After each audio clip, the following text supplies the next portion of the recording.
When we reviewed Rise of the Tomb Raider for the Xbox One almost 3 months ago, we said that while the game's story and combat were up to the mark, its main campaign was short, and the Rs. $4,699 price was prohibitive. We also wondered what it would be like to play the game with better hardware. With Rise of the Tomb Raider finally hitting Windows PCs, we didn't have to wait any longer.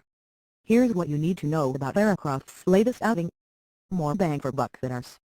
$999 on disc or Rs. $899 on Steam. At the moment, publisher Square Enix is running a 10% discount till February 4th. Rise of the Tomb Raider on PC is significantly cheaper than its Xbox One counterpart.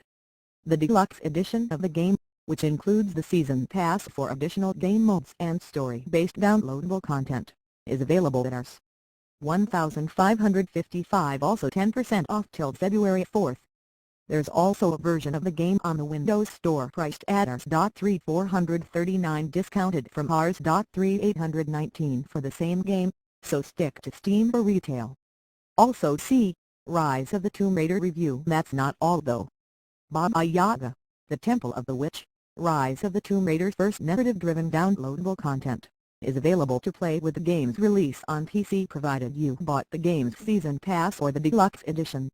It's a welcome addition that only just released on the Xbox One on January 26. Initial reports indicate that it adds a good 2 to 3 hours to the game. In terms of content and price, the PC version wins hands down.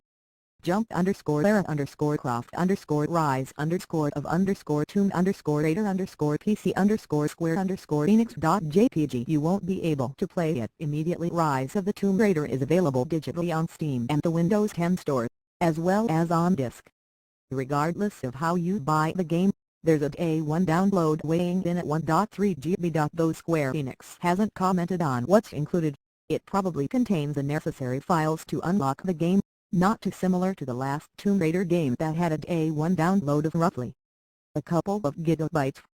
Also see Rise of the Tomb Raider PC requirements.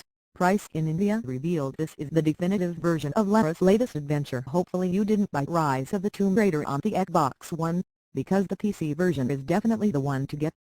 Be it the powdery Siberian snow at Peppers, the environment, or the grand tombs you'll raid, Rise of the Tomb Raider on the PC is a visual feast. There's an immense level of detail, from scorpions and ancient ruins in cutscenes to the dust, dirt and blood on Lara's face. It's a fantastic effort from Nexus, the company responsible for Rise of the Tomb Raider's PC port. That's no surprise considering it has also delivered great PC ports for Sleeping Dogs and Deus Ex: Human Revolution. We go as far as to say that it's possibly the best looking game this generation till now. What's more, you'll be able to enjoy the game at a buttery smooth 60 frames per second FPS with the right mix of options and next to negligible loss in image quality. Our test PC consisted of an i5-3470 processor, 3.GHz 16GB RAM, NVIDIA GeForce GTX 980Ti with the latest drivers installed, ASUS PB279Q monitor, and a 500GB SSD on Windows 10.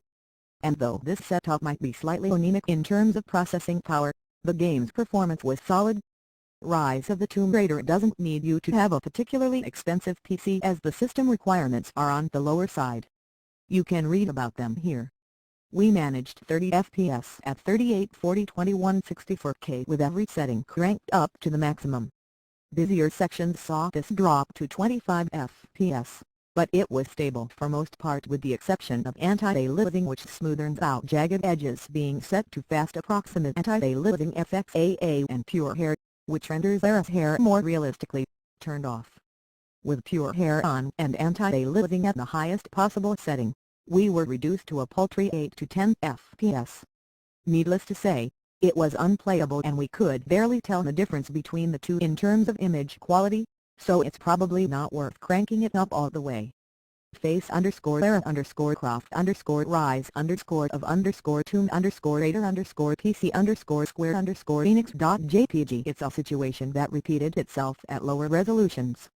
2560 x 1440 1440p saw us hit around 50 to 55 FPS without breaking a sweat.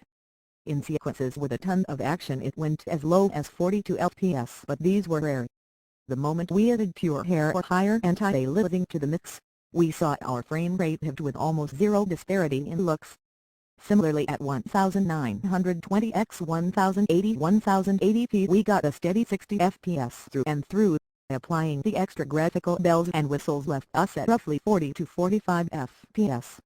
Also see, Rise of the Tomb Raider PC free with NVIDIA cards, Disc Edition. NVIDIA price revealed. Very high settings aren't actually very high, although Nexus allows for a host of choices such as depth of field and dynamic foliage, which should satisfy most tinkerers. Choosing Rise of the Tomb Raider's very high preset only keeps the quality of its shadows at high as well as that of its sun soft shadows, which lets shadows cast by the sun appear smoother and more stable. You'll have to manually set them to the maximum to make the most of the game's visuals. Also, Rise of the Tomb Raider's NVIDIA-specific VXAO, short for voxel-based ambient occlusion feature, is absent and won't be enabled until a later update. But these are minor niggles that did little to dilute a rich experience that other developers can learn from.